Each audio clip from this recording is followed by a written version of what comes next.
자, 안녕하십니까. 벌써 3월달이죠. 3월 2일 오전 11시 35분 되겠습니다. 자, 오늘도 따끈따끈하게 방송 한번 시작하도록 하겠습니다. 자, 오늘 여러분들도 아시다시피 2월 말 기점으로 봤을 때 2월 말 어떻죠? 2월 26일 기점 상당히 안 좋았죠. 개파락으로 떨어져서 상당히 체감적으로 안 좋았습니다. 근데 오늘 어떻죠? 오늘은 반대로 갭상승이 나왔습니다. 지금 개파락과 갭상승이 연속적으로 나오고 있기 때문에 제가 뭐라고 했죠? 이 시간을 통해서 갭은 항상 메꾸는 속성을 갖고 있다 라고 말씀드렸어요. 그럼 어떻게 합니까? 2월 26일 날 막 갭하라고 떨어졌어요. 어떻게 해요? 어떻게 돼요? 오늘 다 올려놨잖아요. 그쵸? 근데 오늘은 반대로 어떻죠? 오늘 갭상승을 올려놨잖아요. 그럼 어떻게 합니까? 비중이 약간 조금 축소. 그럼 결국은 또 어떻게 됩니까? 또 매꾸로 내려오는 흐름이 나올 수가 있겠죠. 하지만 그래봐야 최근 장세 어떻죠? 지금 가두리에서 왔다리 갔다리 아주 좁다란 박스권 구간 내에서 왔다 갔다 이럴 때는 그냥 가만히 있어요. 가만히 있어.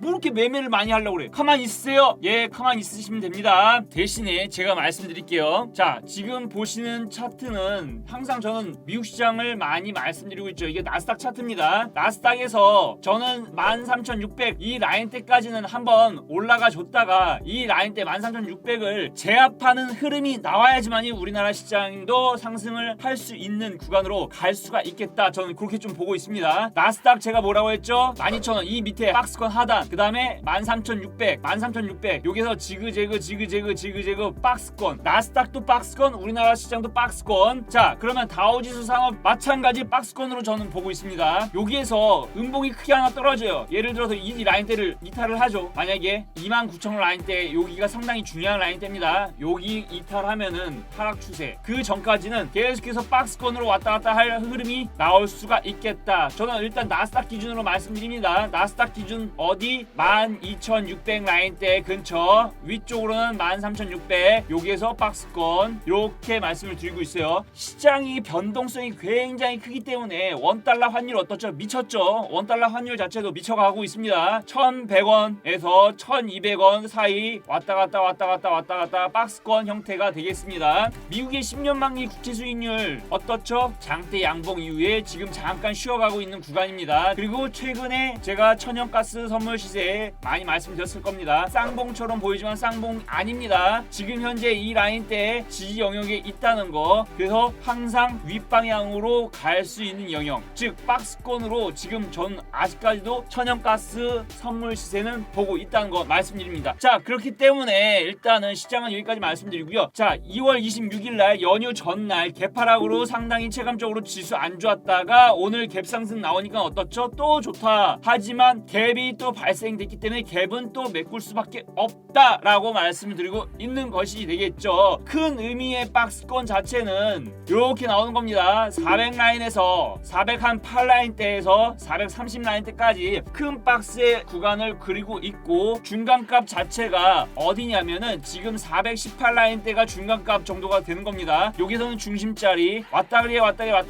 돌파했을 때 430. 하지만 갭이 나왔기 때문에 또 내려갈 수 있는 확률이 높다. 이런 측면, 시장이 왜 이렇게 변동성이 클까? 박스권이기 때문에. 박스권 전형적인 박스권 구간, 박스권 구간에서 종목별로 차별화 장세가 일어나고 종목별로 등락이 굉장히 심하다는 거 말씀드리고 있습니다. 그러면은 제가 최근에 강조한 종목들이 있죠. 한국전력 흐름 보겠습니다. 한국전력 마찬가지로 제가 1차 매수, 2차 매수 하면서 분할 매수 관점으로 저는 보고 있다라고 말씀드렸어요. 한국전력 어떻죠? 지금 한국전력 박스권 하단, 박스권 상단 얼마? 24,500원, 박스권 하단 23,000원 라인대. 안정적으로 하는 거예요. 안정적으로 하면은 결국은 수익이 난다. 왜? 시장도 박스권, 종목도 박스권. 얼마나 접근하기 쉽습니까? 맞죠? 맞습니다. 그러면은 22,000원, 23,000원 구간에서는 박스권 하나에서 모아나가는 전략, 그 다음에 24,000원 이상에서 24,000원, 24,500원 라인대에서는 분할 매도, 이런 식으로 해가지고 당분간 모아가는 전략이에요. 그러면 나중에 이렇게만 해도 어떻습니까? 수량 모아갈 수 있잖아요. 만약에 예를 들어 비중 10% 만약에 들어갔어요. 그러면은 23,000원 이하 22,500원 이 라인대에서는 10% 비중 10% 들어가는 거죠. 그 다음에 24,500원 이 라인대에서는 어떻게 되죠? 대략적으로 한 뭐 비중 10% 중에서 3% 4% 이 정도 매도해서 차익 실현해요. 또 기다려요. 또 와요. 매수 이런 식으로. 왜냐? 시장이 박스권이고 종목도 박스권장이기 때문에 이렇게만 해도 충분하다. 급할 필요 없어요. 박스권장에서 급하게 막 매매하다가 결국은 계좌 마이너스 납니다. 수수료 까지고 종목 언밸런스하게 움직일 때 손실 나죠. 그렇게 할 필요가 없어요. 대형주 섹터 접근하는 방법 딱 지금 제가 말씀드린 요 구간대로 해서 박스권 상단 박스권 하단 전략 왔더리 욕심낼 필요 없어요. 그래도 10% 정도 안정적으로 수익 나옵니다. 그렇기 때문에 이런 방식을 통해서 말씀드릴 종목, 자 어떤 종목이냐면 한국가스공사. 자 한국가스공사 어떻습니까? 안전한 회사죠. 우리나라 가스 관련된 검사 관련된 핵심 종목. 공사잖아요. 공사. 준정부기관 공공기관 준정부기관 망할 수 있겠습니까? 없습니다. 그럼 왜 자꾸 한국전력 한국가스공사 같은 종목을 말씀드리냐? 지금 시장이 좋아요? 안 좋잖아요. 안 좋죠. 하지만 어떻습니까? 가치 대비 저평가 구간이지만서도 실적이 턴어라운드 할 수가 있는 종목들이 되는 거잖아요. 과거에는 마이너스 업황 자체가 안 좋았기 때문에 마이너스 된 부분들이 많이 있지만서도 그것들이 플러스 전환하고 있는 흑자 전환에 대한 모멘텀도 붙고, 앞서 제가 국제 천연가스 선물 시세 보여드렸다시피 천연가스 선물 시세도 어땠죠? 박스권 위아래 변동성을 수반을 해서 박스권이지만서도 결국은 종목별로 봤을 때 그 틀 안에서 움직이고 있다는 거. 자 그러면서 한국가스공사 어떻죠? 지금 하단 3만원 라인대, 그 다음에 중심짜리 33,000원 라인대, 그 다음에 35,000원까지 볼 수가 있는 거죠. 그러면 위아래 변동성 장세에서 이만큼 더 안전한 종목이 어디 있습니까? 자 그런 와중에 오늘 정세균 국무총리 하에서 어떻죠? 수소경제 로드맵 관련된 수소경제 관련된 발전 방향 관련된 현대차, 그 다음에 SK 관련된 그룹, 그 다음에 저번 주에는 포스코 관련된 그룹들이 어때요? 수소 관련된 친환경 관련된 에너지 관련된 모멘텀도 한국가스공사의 하나의 모멘텀, 주가의 상승에 대한 동력이 작용할 수 있는 모멘텀이 될 수가 있다라고 말씀드릴 수가 있겠습니다. 자 그러면 한국가스공사 같은 경우는 그럼 어떻게 접근해야 돼? 말씀드렸잖아요. 자 저 같으면은 차라리 31,000원 라인대, 이 라인대에서는 일단은 분할 매수로 모아나가는 거죠. 이렇게 만약에 이러한 형태가 나온다고 하면은 이중바닥 형태가 나온다. 즉 31,700원 라인대까지 올 동안 분할 매수 관점으로 한번 노려보자. 그 다음에 31,700원에서 지지가 됐을 경우에는 이중바닥성 흐름이 나오기 때문에 상단 올라가야죠. 35,000원 라인대까지는 충분히 노려볼 수 있는 박스권 전략에서도 맞고, 추세적인 전환에 대한 부분도 한번 같이 노려보자. 왜? 흑자 전환에 대한 부분이 나오고 있잖아요. 그 다음에 수소라는 게 끝났습니까? 아니죠. 정부에서 정책 관련된 종목이죠. 아울러서 천연가스하고도 밀접한 관계를 맺죠. 그렇기 때문에 저는 한국가스공사 같은 경우는 조금씩 분할 매수 관점으로 충분히 노려보셔서 수익 날 수 있는 종목이다 라고 좀 말씀드릴 수가 있겠습니다. 그렇기 때문에 저 같은 경우는 여기서 살짝 담았어요. 살짝 지금 보이시죠? 한국가스공사 대략 33,100원 라인대에서 받았는데요. 저는 밑으로 떨어지면 추가적으로 더 매수를 할 생각으로 오늘 1차적으로 매수를 한번 해봤다 라고 말씀드릴 수가 있겠습니다. 조금씩 지금은 박스권 장세이기 때문에 급하게 매매하실 필요가 없어요. 급하게 매매해서 좋을 거 아무것도 없습니다. 지금 박스권 장세는 박스권 장세에 맞게 하시면 됩니다. 너무 앞서가서 의욕만 갖고 하면 언밸런스하게 수익 날 것도 챙겨야 될 것도 손실을 조금 더 축소해서 빠져나올 수 있는 것도 언밸런스 나면 어떻게 됩니까? 심리적으로 깨지면은 결국은 주식은 오랫동안 해야 되는데 오랫동안 할 수가 없어요. 내 계좌는 맨날 내가 마이너스 났을 때 매도하고 하면은 또 올라가요. 그러면 거기서는 또 잘하고 또 플러스 됐을 때 따라잡으면 어떻게 되죠? 또 마이너스 돼요. 왜? 박스권이니까.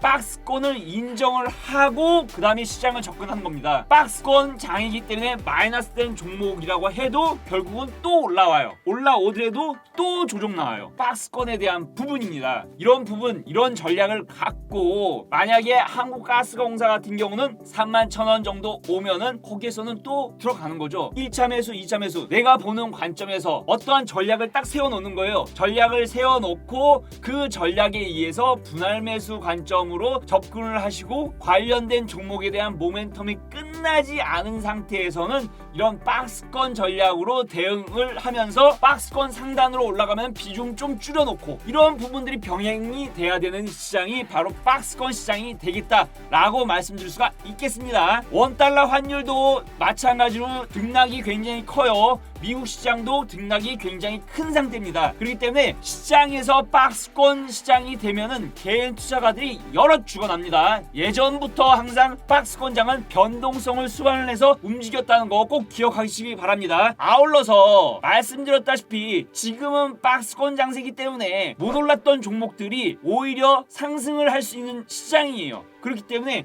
바닥권에 있는 종목들이라고 해도 박스권 대응 전략 하에서 점점점 상승을 하면은 비중을 좀 줄여놨다가 또 하락을 하면은 또 받고 이런 식으로 매매를 당분간 하면서 말씀드렸던 한국전력, 한국가스공사 같은 경우도 흑자에 대한 부분, 그 다음에 모멘텀 자체가 살아있고 글로벌 장세에서 나스닥과 다우에 대한 부분 저번에 비교 한번 해드렸죠. 다우가 나스닥보다는 지금은 더 강한 시장이다라는 부분을 말씀드렸고 왜 그런지에 대한 부분은 경기 민감 섹터에 대한 부분 때문에 그렇다라고 말씀드렸고 그것 중에 하나가 국제 원자재 시세에 대한 부분을 계속해서 말씀드리고 있는 겁니다. 하지만 어떻습니까? 국제 원자재 시세 자체도 계속해서 올라갈 수는 없어요. 항상 올라갔다가는 조정을 받거나 기간 조정을 받거나 이러한 형태가 나오는 겁니다. 그렇기 때문에 당분간은 시장 자체는 박스권 구간에 대한 연장으로 계속해서 보고 있는 거지 하락이 진행되다 이거는 나중 부분이죠. 지금은 박스권 시장에 맞게 대응을 하면서 종목도 선정을 하면서